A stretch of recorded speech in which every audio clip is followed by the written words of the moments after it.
Welcome to Reading Assessment Tools, a Ferris State University ERLA 533 project, a presentation with Rebecca Kenny. In this presentation, you will see three different reading assessments, the first being Dynamic Indicators of Basic Early Literacy Skills, also known as DIBELS. The second will be Developmental Reading Assessment, also known as DRA. And the third will be Running Records. Why are reading assessments important? First, it is critical for understanding the comprehension levels of elementary readers. Second, it is important to have accurate assessments to help identify which students need remediation. Third, it helps teachers to plan for future instruction. Fourth, it helps to direct and alter a student's learning outcomes. There are four types of reading assessments: screening, progress monitoring, diagnostic, and outcome. Reading assessments can range from formal to informal, formative, or summative. Each assessment is important in its own right to provide valuable information to school teams in the response to intervention process, where the goal is to meet the needs of all learners. Before I begin the presentation, I'd like to go over vocabulary terms to know, so that you'll have a better understanding of what's ahead. Assessment: the process of gathering information from multiple sources in order to gain an understanding of what students know, understand, and can do as a result of their educational experience. Running records: a detailed, objective, sequential recording written while a student is reading. Developmental Reading Assessment, or DRA, a standardized reading test used to determine a student's instructional level in reading. Dynamic Indicators of Basic Early Literacy Skills, or DIBELS, a set of procedures and measures for assessing the acquisition of early literacy skills from kindergarten through 6th grade. Formative versus summative assessment. Formative refers to a variety of assessment procedures that provide the required information to adjust teaching during the learning process.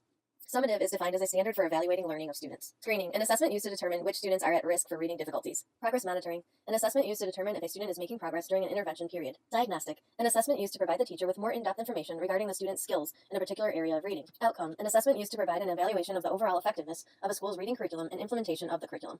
Response to intervention: a multi-tier approach to the early identification and support of students with learning and behavior needs. The RTI process begins with high-quality instruction and universal screening of all children in the general education classroom. Big ideas: phonemic awareness, alphabetic principle, accuracy and fluency with text, vocabulary, and comprehension.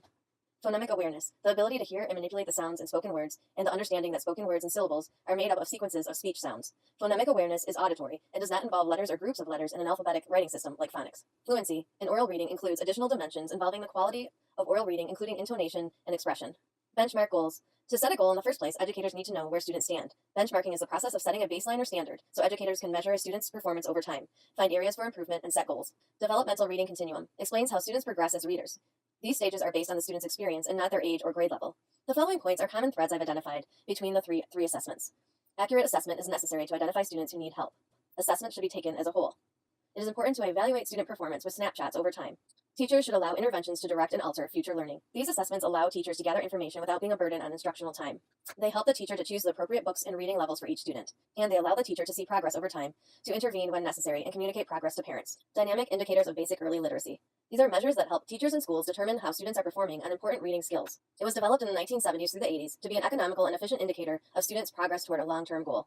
It is not created so teachers could teach to the test. Instead, it represents a broader sequence of skills to be taught. Measures are designed for students in grades K through 6.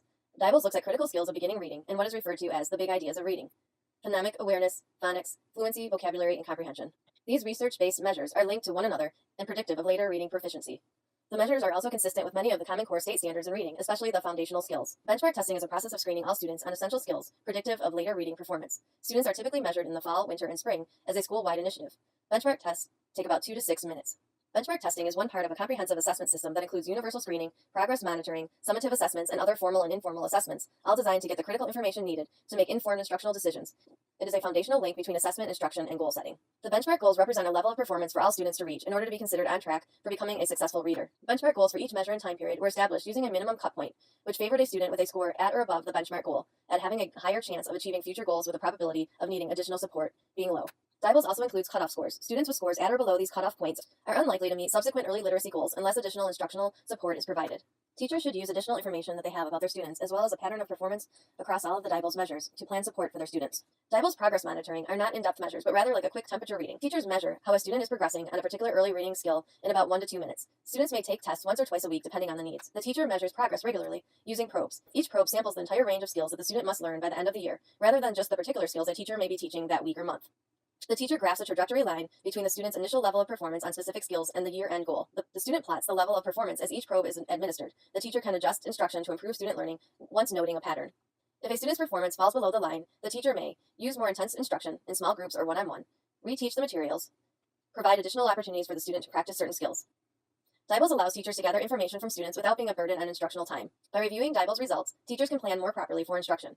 District-wide staff can also use results to determine where extra help or resources are needed for students. The Developmental Reading Assessment, DRA, is a standardized reading test that determines a student's instructional reading level, supports small group reading instruction, and guides and informs instruction. It helps teachers evaluate changes in student performance over time. It is not used for diagnostic purposes, but it helps uncover problem areas in reading development such as engagement, accuracy, fluency, and comprehension. The DRA is a series of leveled books and recording sheets designed to allow teachers to determine students' reading accuracy, fluency, and comprehension levels. Texts range from A to 80, A being the easiest. Students are determined to be near, at, or above grade level, below grade level, or significantly below grade level, based on their performance. The test is administered to all students in grades kindergarten through 3rd grade, at the beginning, middle, and end of the year, or more frequently as needed. Some schools administer the test every marking period. The test is administered teacher to student and takes 10 to 20 minutes. During the test, the student has a book, and the teacher has the score sheet. The student answers comprehension questions while looking through the test. The teacher takes a running record, and the score is given for the student's instructional reading level. The student's instructional level is the highest level at which a reader has adequate background knowledge to assess text quickly with few errors with a small amount of help. The student's independent level is the level at which she reads with 95 to 100% accuracy, fluency, and comprehension. A student's independent level is typically a couple levels lower than her instructional level. The teacher records the student's responses and behaviors in reading engagement, oral reading fluency, introduction and preview, records of oral reading, comprehension prediction and retelling, oral predictions, and written work. A student's current reading level is based according to a developmental reading continuum. There are different characteristics for emergent, early, transitional, and extending readers. You can see in this chart how it lays it out. If the student's oral reading accuracy falls in the emerging or developing levels A through 12, or intervention or instructional levels 14 through 28, the range of performance is due to insufficient word analysis skills and strategies. Teachers should conduct the DRA word analysis. This consists of 40 word analysis tasks that assess a student's level of control. It's divided into 5 strands: phonological awareness, meta-language, letter-word recognition, phonics, instructional analysis. Developmental reading assessment helps to determine both independent and instructional levels. It guides instruction and identifies specific problems a student is having. The goal is to get every child to meet benchmark for their grade level. Running records. A running record is a way to assess a student's reading quickly and frequently by systematically evaluating a student's oral reading and identifying error patterns. It's a formative assessment that is curriculum-based. The running records method was developed by Marie Clay, the originator of reading recovery, and is similar to MIS-Q analysis developed by Kenneth Goodman. Running records help teachers gather information about students' reading strategies, self-monitoring, accuracy rate, and self-correction. Teachers can follow a student's progress over time, figure out what students need to learn, and what are the appropriate books. It does not use specified tests, which make it flexible yet challenging. This is an ongoing assessment that is meant to be repeated throughout the year. Assessment kits include a quick screener for guided reading placement, fiction and nonfiction books with comprehensive information. The kits accommodate students from reading levels AA to Z. Assessments provide detailed information on strengths and weaknesses for response to intervention tiers 1, 2, and 3. To take a running record, the teacher chooses a student who is reading and has a pen and paper. She records miscues as the student reads, asks the student to retell the passage to check for comprehension, analyzes the response, and uses the information for future instruction. To prepare, the teacher will let the student know she will be sitting close and recording notes. She will position the recording form so it is not distracting, and is sure to record the book and pages being read to keep in a folder for reference. After the running record is scored, the teacher checks for accuracy, error, and self-correction rates. To find the accuracy rate, subtract the number of errors from the number of words, divide the number of words, and multiply by 100. This tells if the text is right for an individual student. A score of 95% or more shows an independent reading level. 90 to 95% shows an instructional reading level, and below 90% shows a frustration level. To find the error rate, teachers divide the number of words in the passage by the number of errors. To determine the self-correction rate, the number of errors and self-correction are added together and divided by the number of self-corrections. Self-correction is important because it is a strategy that good readers use. Here we said that running records are flexible and challenging. Therefore, these are some suggestions to help make taking and analyzing easy for teachers. Create a schedule for consistent data collection. Understand the cueing systems, meaning meaning and semantic, structure, syntax, visual, and graphophonic, and their relationship to errors. Use it as an opportunity to conference and provide feedback. Keep a data notebook to show student growth, include comprehension questions to begin immediate interventions, evaluate whether what is being taught is applied, and set expectations for students at different guided reading levels. Student improvement in reading due to information gained during running records allows teachers to see progress over time, intervene with instruction when necessary, and communicate progress to parents. In conclusion, effective reading programs determine the skills our students need and ensure these skills are developed. Assessments play a significant role in determining if students at risk of experiencing reading difficulties and allow educators to intervene early on. Schools are able to screen all students for signs of delay as part of a preventative approach. Assessment should serve as a meaningful source of information for teachers, helping identify what was taught well and what students need to work on, followed by high-quality, corrective instruction designed to remedy whatever learning errors the assessment identified. Thank you for watching this presentation.